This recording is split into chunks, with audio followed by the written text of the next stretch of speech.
Todos acharam? Então vamos lá. Assim como foi nos dias de Noé, será também nos dias do Filho do Homem. Comiam, bebiam, casavam e davam-se em casamento, até o dia que Noé entrou na arca. Veio o dilúvio e destruiu a todos. Ele fala também sobre os acontecimentos anteriores à destruição de Sodoma e Gomorra. Ele diz assim: o mesmo aconteceu nos dias de Ló. Comiam, bebiam, compravam, vendiam, plantavam e edificavam. Mas no dia em que Ló saiu de Sodoma, choveu do céu fogo e enxofre e destruiu todos. Assim será no dia que o Filho do Homem se manifestar. Então, fica muito claro que alguma coisa está impedindo desse juízo final. Alguma coisa está impedindo de que a ira de Deus sobrevenha como juízo sobre a humanidade. Vocês sabem quem é? É justamente a igreja. A igreja, enquanto a igreja estiver aqui na terra, a ira de Deus não virá sobre os homens. A destruição total não virá sobre os homens. Mas assim como no momento em que Noé entrou na arca, veio o dilúvio e destruiu a todos. No momento em que Ló saiu de Sodoma e Gomorra, o juízo de Deus veio e destruiu a todos. Assim que a igreja do Senhor partir desta terra, o juízo de Deus também virá e destruirá a todos. Então, é muito importante a gente observar, aprender com aquilo que aconteceu no passado. E nós vamos ver algumas características desse tempo antediluviano, esse tempo antes da destruição de Sodoma e Gomorra. É interessante que no tempo antes do dilúvio, a terra ela produzia mantimentos em abundância, tá? Apesar da queda, mas o mundo ainda tinha muitas características do paraíso onde Adão e Eva moravam. Mesmo após a queda, a terra ainda continuou produzindo muita coisa. Havia fartura de grãos, havia fartura de alimento, de frutas. Os homens viviam aparentemente muito bem, mesmo após a queda. Por exemplo, não havia chuvas, essas chuvas que a gente vê, essas inundações, essas tempestades, esses ventos, não havia. Os homens viviam, mesmo pós-queda, mas em um mundo muito tranquilo. E por isso eles tinham uma vida longa. Eles viviam aí 900 anos, 800, 600 anos. Era comum. No entanto, querido, apesar disto, apesar de todos esses privilégios que esses homens tinham, a Bíblia diz que o pecado ia se multiplicando cada dia mais. O pecado ia se multiplicando e a raça humana ia se corrompendo, e isso fazia com que eles se afastassem de Deus. Você sabe que Deus é um Deus santo, e o pecado afasta o homem de Deus. Apesar desses homens viverem em uma sociedade em que não havia tanta dificuldade para se viver, mesmo assim, eles escolheram se afastar de Deus. E eu queria destacar alguns pontos, algumas características desse pecado que se multiplicava. Primeiro pecado que ia se multiplicando era o casamento misto, o casamento dos filhos de Deus com as filhas dos homens, diz lá em Gênesis, tá?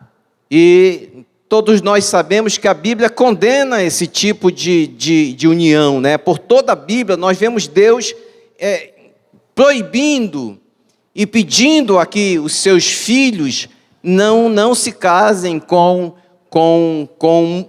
mulheres, ou as suas filhas não se casem com homens que não pertencem ao seu povo. Por quê? Porque acontece o pecado da mistura. As pessoas vão misturando os credos. Começa a deixar de existir a busca pela santidade. O marido quer fazer uma coisa, a mulher quer fazer outra. É o famoso, de hoje, que chamamos hoje, jugo desigual. Então, isso começou a acontecer, tá? Com muita frequência. Inclusive, nesse mesmo texto, no Gênesis 6, existem algumas correntes teológicas que falam que esse casamento aqui, que os filhos de Deus seriam anjos, que tinham possuído as filhas dos homens, mas o próprio Jesus, lá em Mateus 22, 30, ele afirma que os anjos são assexuais. Ou seja, eles não têm sexo definido, então eles não podem manter nenhum tipo de relação sexual, tá? Mas há correntes teológicas que afirmam que esses anjos, eles procriaram com as mulheres dos homens e acabou se corrompendo. Eu não entendo muito por essa corrente. Eu prefiro compreender e entender que esses filhos dos homens que a Bíblia fala seriam os filhos de Caim, carnais, corrompidos, que se afastaram de Deus.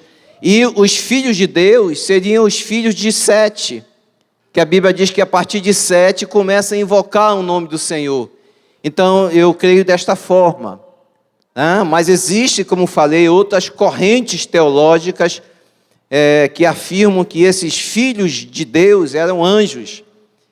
Mas a própria Bíblia, ela confronta esse ensinamento. E essa união fez com que os filhos de Deus fossem se corrompendo cada dia mais. A segunda característica desse tempo é que a maldade do homem se multiplicava e todo o desígnio do seu coração era mau. Deus olhou e disse assim, o homem se tornou perverso, o homem se tornou mau, e o desígnio do seu coração, a tendência, a vontade, o prazer, o desejo, é só para as coisas ruins, só para as coisas más. E Jeremias, no capítulo 17, no verso 9 e 10, diz o seguinte: enganoso é o coração, mais do que todas as coisas, e desesperadamente corrupto, quem poderá entendê-lo? Eu, o Senhor, sondo o coração, eu provo os pensamentos, para dar a cada um segundo os seus caminhos, segundo o fruto das suas ações. Então, queridos, só Deus conhece o nosso coração, só Deus examina o mais interior do nosso ser. E Ele observou que aqueles homens, eles se tornaram perversos, eles se tornaram maus.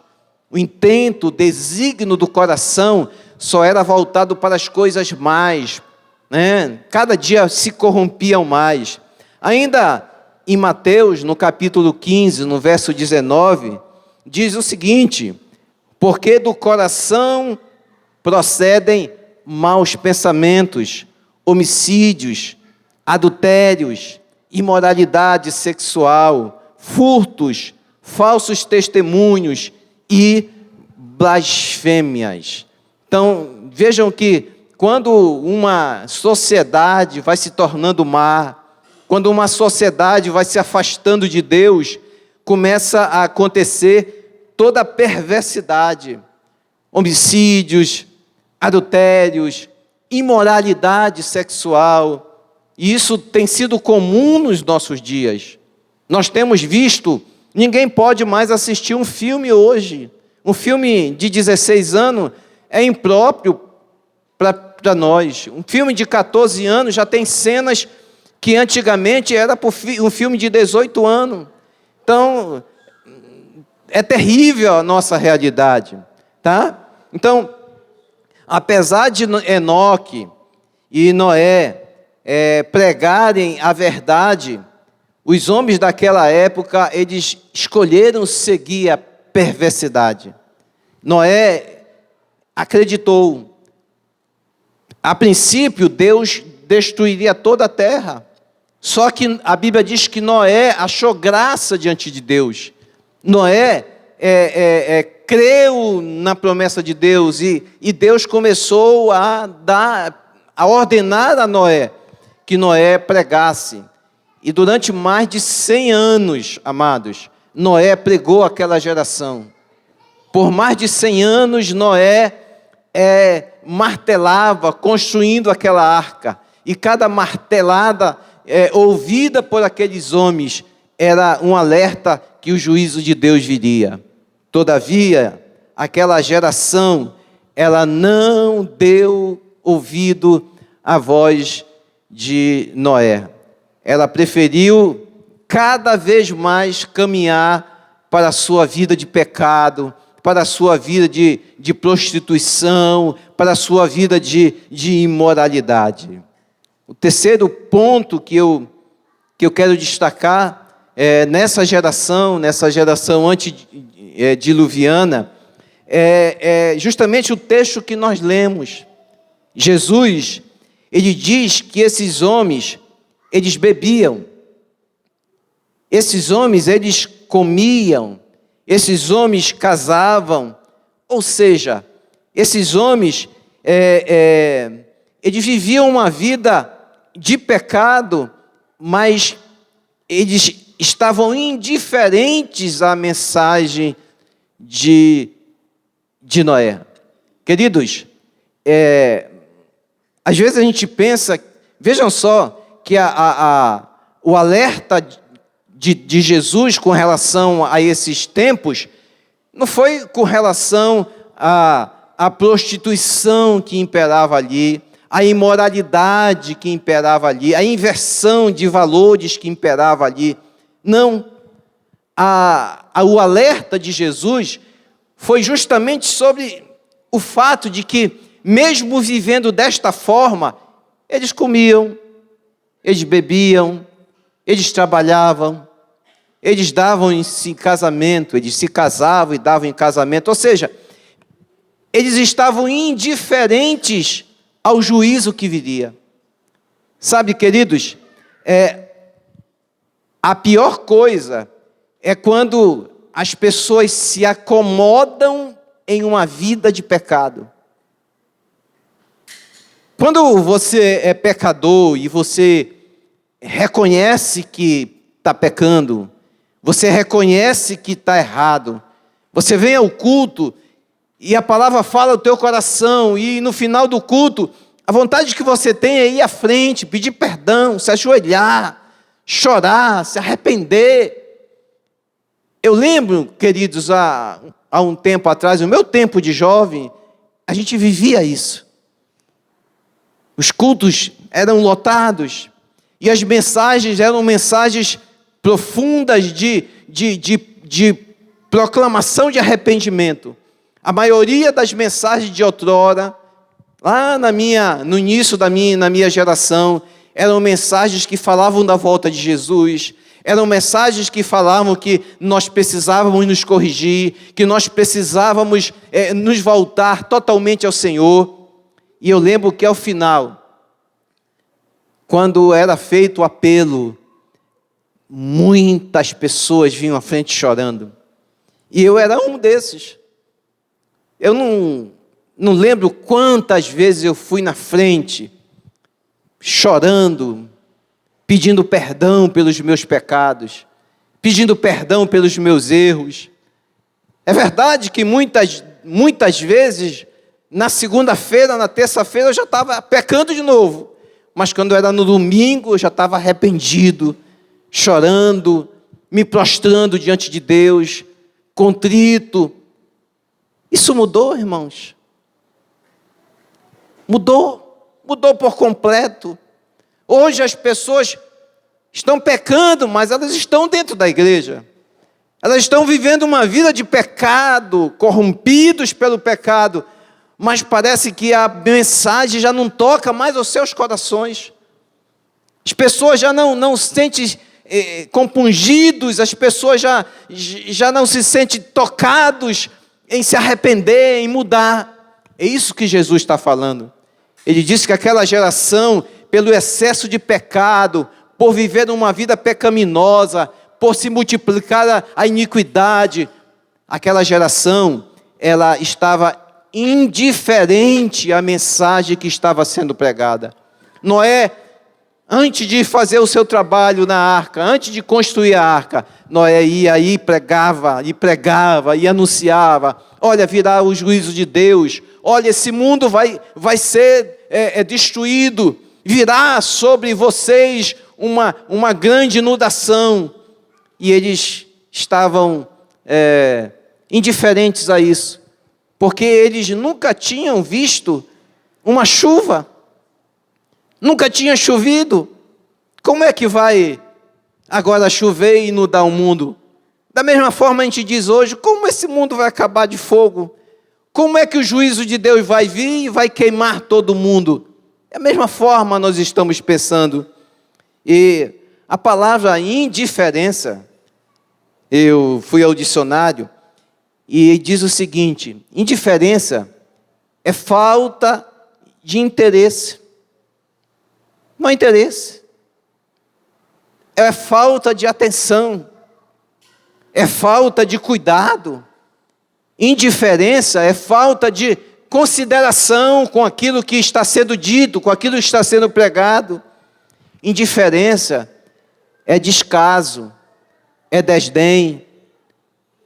E, queridos, a gente passou há 2 anos atrás por uma grande pandemia, nunca vista. A nossa geração nunca passou por isso, em escala mundial, nós nunca tínhamos visto. A última pandemia foi mais de 100 anos atrás, mas nós passamos.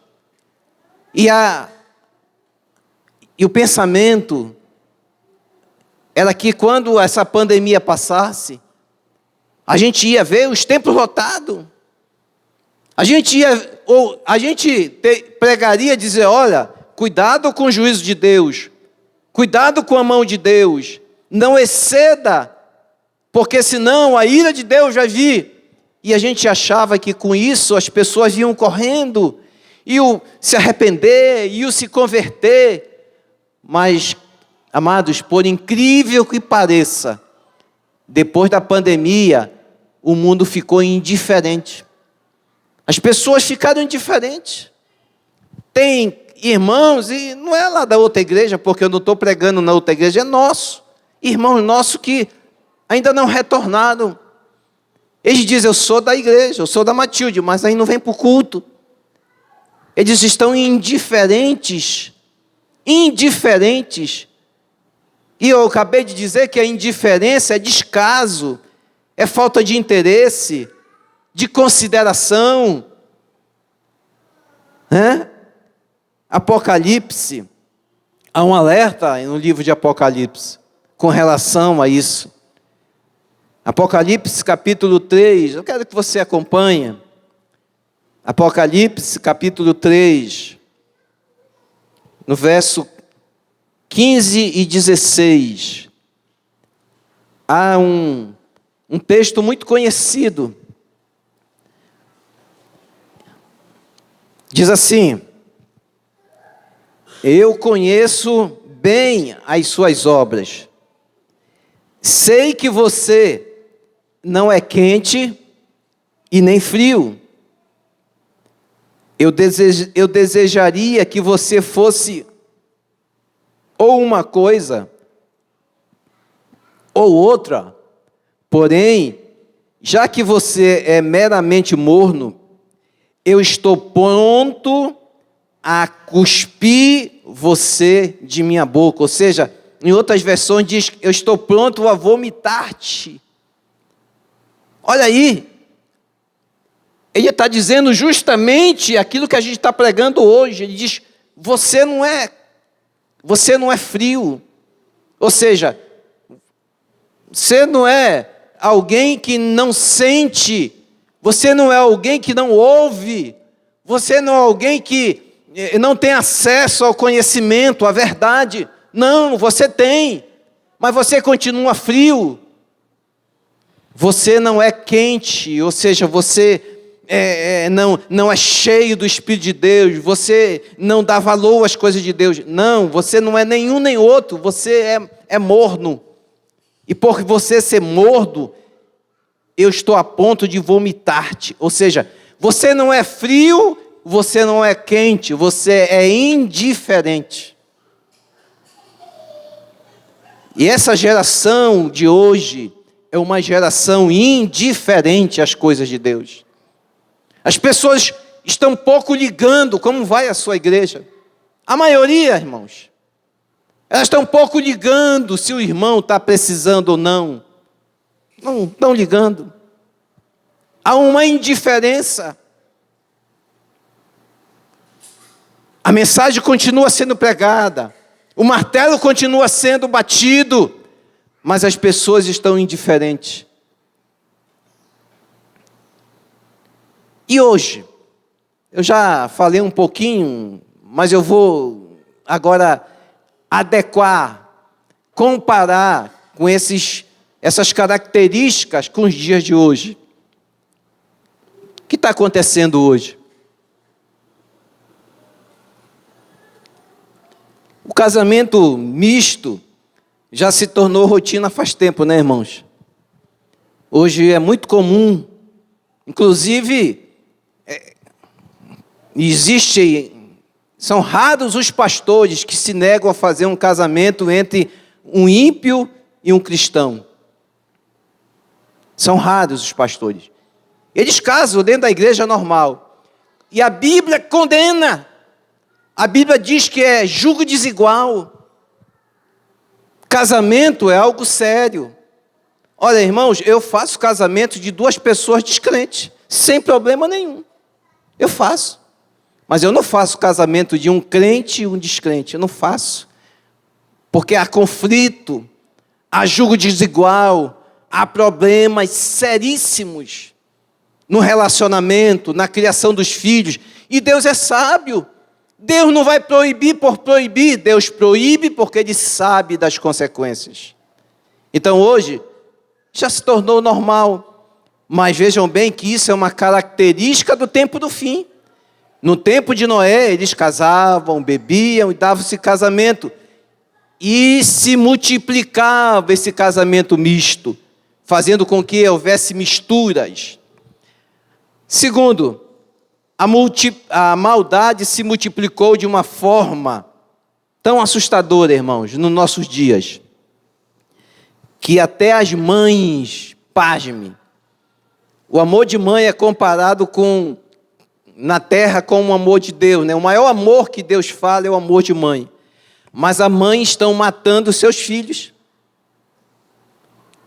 As próprias mães, suas próprias mãos, estão matando seus filhos. Assassinatos em série, irmãos, acontecendo em todos os lugares. Não é só nos Estados Unidos, onde isso era comum, não. Já começou a acontecer no Brasil, já está se tornando rotina. Que Deus tenha misericórdia de nós. Muitos países, eles já liberaram o aborto indistintamente. O Brasil ainda existe em 3 3 situações que é permitido, né? Nós não vamos falar sobre isso. Mas hoje, infelizmente, até dentro das nossas próprias igrejas, tem pessoas que defendem a liberação do aborto, a discriminação das drogas. Como assim? Queridos, eu tenho que falar o que a Bíblia diz. Eu tenho de ensinar o que a Bíblia fala. Vai chegar a eleição e cada um de nós vai fazer conforme a sua consciência. Mas eu jamais votarei em um candidato que apoie esse tipo de coisa. Como que cristão eu estou sendo? Que vou apoiar um candidato cuja proposta é a liberação do aborto. Eu estou concordando que vidas inocentes sejam destruídas. Isso é uma consequência do tempo do fim. Infelizmente, estamos cercados por aqui, né? Argentina, Colômbia, já está havendo uma liberação geral de matança de criança. Nada mais é do que um culto a Moloque, porque o culto a Moloque era uma oferenda de uma criança viva a uma entidade. E quando nós apoiamos o aborto, nós também estamos apoiando esse tipo de situação. Tá? Então, com tudo isso, nós percebemos que o desígnio do coração das pessoas é mau, né? É mau, irmãos. Inclusive, muitos cristãos apoiamos coisas que não devem ser apoiadas. E aqui eu vou para o outro lado né? Outro lado da moeda.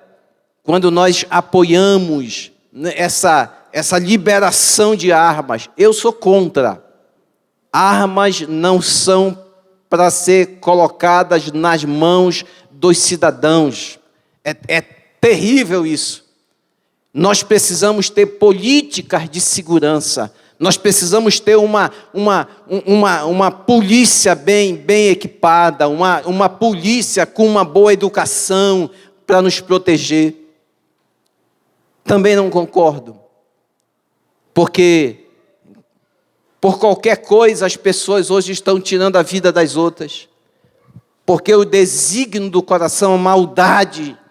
Irmãos, e eu até recomendo, principalmente aos mais jovens, tenham cuidado no trânsito, porque se alguém encostar em você, ou você encostar no carro de alguém, não discuta não vá brigar, diga, tudo bem. Eu vou contar só para vocês um testemunho de um amigo meu, o Paulo. Ele é dono de uma loja ali na Avenida Dávila com Pedro Alves Cabral. Ele ia no carro e passou uma picape assim, ao lado dele, e saiu levando a lateral do carro dele. E o cara foi embora. E aí ele seguiu o camarada, e ele perseguiu aquela pessoa que bateu o seu carro. E quando chegou lá em São Brás, entrou numa rua estreita, aí o cara parou. E aí ele desceu do carro, meu amigo Paulo, e o camarada abriu a porta. Quando ele abriu a porta, o Paulo disse, meu amigo, eu só estou aqui para nós conversarmos. Eu só estou aqui para nós conversarmos. O rapaz saiu do carro e disse, rapaz, tu ia morrer agora. Se tu chega comigo com outro tipo de fala, aí ele tirou o revólver, já ia te acertar agora, ia te matar. Então, queridos, o desígnio do coração dessas pessoas é perverso. Nós precisamos estar vigilantes. Nós temos família, nós temos uma reputação, nós somos cristãos. Nós precisamos ser cuidadosos, porque a nossa mente é uma mente transformada, é uma mente renovada. Nós temos a mente de Cristo, mas a gente está no meio de uma sociedade que está com a mente corrompida, com a mente totalmente destruída. O desígnio do coração dessas pessoas é perverso e nós precisamos ser cuidadosos. Muito cuidado, porque ninguém conhece o coração das pessoas. Quando a gente for tratar qualquer coisa, quando a gente for vender qualquer coisa, quando a gente for comprar qualquer coisa, ore a Deus, porque o Deus que nós servimos é aquele que conhece o coração das pessoas. Ele conhece o intento, Ele sabe se essa pessoa vai nos enganar ou não. Ele sabe se essa pessoa tem algum tipo de atitude para nos prejudicar ou não. Nós precisamos buscar o Senhor. Nós precisamos orar ao Senhor. Então, para concluir, e o que está faltando para que o juízo de Deus aconteça nesses dias? O que está acontecendo? Queridos, tão somente a porta da graça se fechar. Quando o último eleito, o último salvo entrar pela porta e Deus fechar essa porta, o juízo de Deus vai vir. Quando eu disse que enquanto Noé não entrou na arca, ainda havia possibilidade, enquanto Ló ainda estava na cidade, aquela cidade não foi destruída, também, queridos, enquanto nós estivermos aqui, enquanto o último justo não entrar pela porta da graça, ainda haverá esperança, ainda haverá uma possibilidade da gente se salvar. Por isso, nós não podemos ser indiferentes, irmãos. Nós não podemos estar indiferentes. Nós não podemos fazer da nossa vida como os homens, as mulheres, as pessoas que foram destruídos no dilúvio fizeram. Eu quero comer, eu quero beber, eu quero trabalhar, eu quero cuidar da minha vida, o resto que... Não. A gente tem de comer, sim, claro. A gente tem de beber, sim, claro. Mas a gente tem de buscar o Senhor enquanto se pode achar. A gente não pode ficar na nossa casa, porque quando tem culto, quando tem a oportunidade de nós estarmos na casa do Senhor, para adorá-lo, nós temos de estar lá. Porque quando a gente se afasta disso, quando a gente deixa de estar ouvindo os alertas de Deus, a gente começa a negligenciar e a gente começa a fazer tudo aquilo que aqueles homens, que aquela geração antediluviana fizeram. Lembra da pandemia? A pandemia foi um ensaio. Ela nos afastou do templo. Ela nos afastou por um tempo dessa comunhão que nós temos entre nós. E o que aconteceu? Milhares e milhares de pessoas abandonaram as igrejas. Por quê?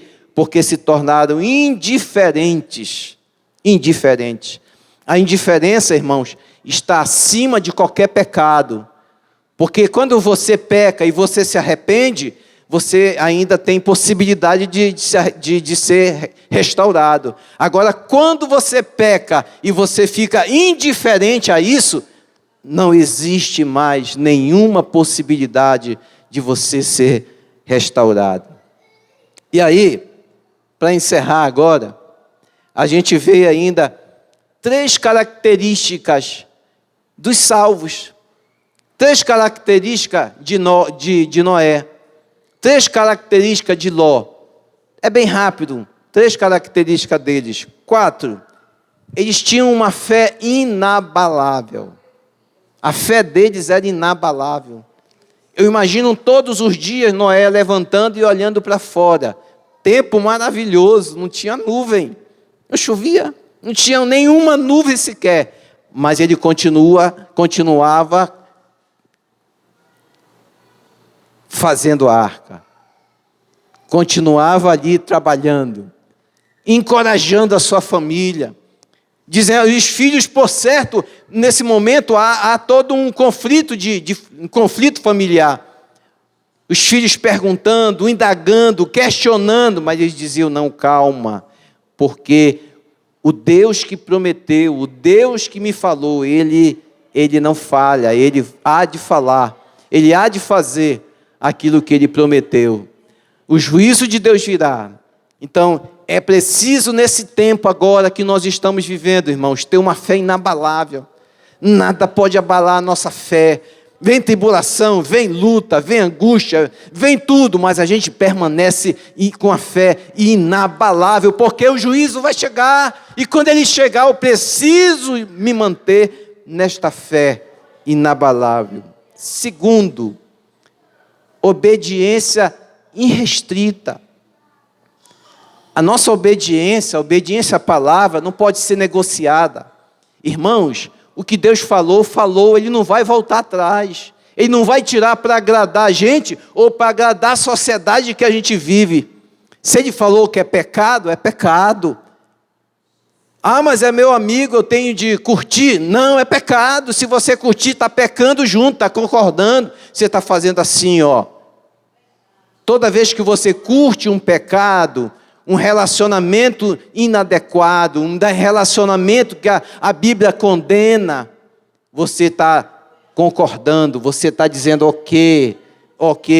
Não, a nossa obediência tem de ser irrestrita. Nossa fé não pode ser negociada. Terceiro, a Bíblia diz que Noé, esse homem andava com Deus. Andava com Deus. Andar com Deus, irmãos, fala de uma vida de intimidade com Deus. Sabe, se a gente não orar, a gente não vai ter intimidade com Deus. Se a gente não ler a Bíblia, a gente não vai ter intimidade com Deus. Se a gente não jejuar, o nosso eu, o nosso corpo, ele vai se sobrepor sobre a nossa alma, o nosso espírito, ele vai nos levar ao pecado. A gente precisa ter uma vida de comunhão com Deus, de intimidade com Deus. A gente precisa ter tempo para Deus. Se nós não tivermos tempo para Deus, se nós não nos voltarmos de todo o nosso coração para Deus, irmãos, nós vamos perecer, nós vamos ser destruídos. Então a Bíblia diz que Noé, ele andava com Deus, ele trabalhava, ele tinha família, mas mesmo assim ele andava com Deus. Você tem família, você tem esposa, tem filho, precisa trabalhar, mas você precisa andar com Deus acima de tudo. E por fim, a Bíblia diz que Noé era pregoeiro da justiça. Ele pregava a verdade. Nós não podemos esquecer de pregar a verdade, irmãos. Eu até acho que a gente não pode sair gritando por aí, a gente não pode ficar, às vezes, incomodando as pessoas nos ônibus, porque às vezes se torna até incômodo, é verdade. Mas sempre que pudermos, sempre que as oportunidades aparecerem, nós precisamos falar de Jesus. Falar de Jesus para os nossos amigos, quando eles estiverem necessitados. Agora, há pouco, essa semana, o Renê pediu oração pelo um médico, amigo. Olha a oportunidade que ele teve de poder falar de Jesus, de poder dizer, olha, eu vou levar o seu nome. A irmã Cristina pediu oração por uma pessoa, ela agradeceu, ela botou lá no grupo, olha, agradeça a igreja. E ela está vendo que nós estamos falando de Jesus, que nós servimos um Deus grande, um Deus poderoso. A gente tem de falar isso, a gente tem de proclamar isso.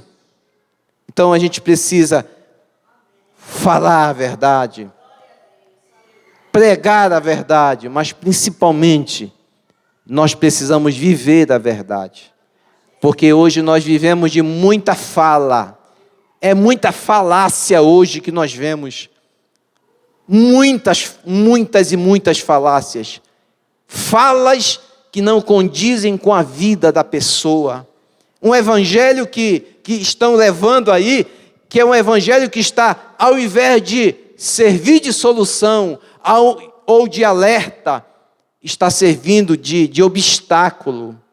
As pessoas estão se tornando partidária, levando partidos, levando políticas partidárias para dentro da igreja. Nossa política é a política do alto, é a política do céu, é a política da verdade. Trabalhamos, sim, há irmãos nossos que trabalham com pessoas, mas são profissionais, estão trabalhando, mas sabem separar muito bem a sua vida cristã da sua vida profissional. Então isso não pode, mas infelizmente, queridos, estão levando uma imagem diferente do verdadeiro evangelho. Que Deus tenha misericórdia de nós, que Deus nos guarde, que possamos não estar indiferente ao momento que nós vivemos, porque o tempo é pouco, nós não queremos nos aprofundar muito, mas se formos dizer tudo o que está acontecendo hoje, a gente passaria a noite toda aqui falando sobre isso. Curve sua cabeça, vamos fazer uma oração. Querido Deus, nós te agradecemos por essa noite, Pai. Nós te agradecemos pela Tua palavra, a Tua palavra que nos alerta sobre o tempo do fim, o tempo da Tua volta. Quando fala que naquele tempo, devido ao excesso de maldade, o excesso de pecado, as pessoas se tornaram insensíveis, indiferentes à Tua mensagem. Hoje nós também temos visto isto, Pai. O povo está indiferente, o povo está insensível à Tua verdade, a verdade que está alertando que o fim vem. Quando a Tua igreja subir, só restará o juízo a este mundo. E nós não queremos que as pessoas se percam, mas queremos que todas possam chegar ao pleno conhecimento da verdade. Guarda os nossos corações, Pai. Não deixa que o nosso coração seja perverso, mau, mas a cada dia transforma o nosso coração. Assim nós te pedimos, assim nós te agradecemos, em nome de Jesus. Amém e amém.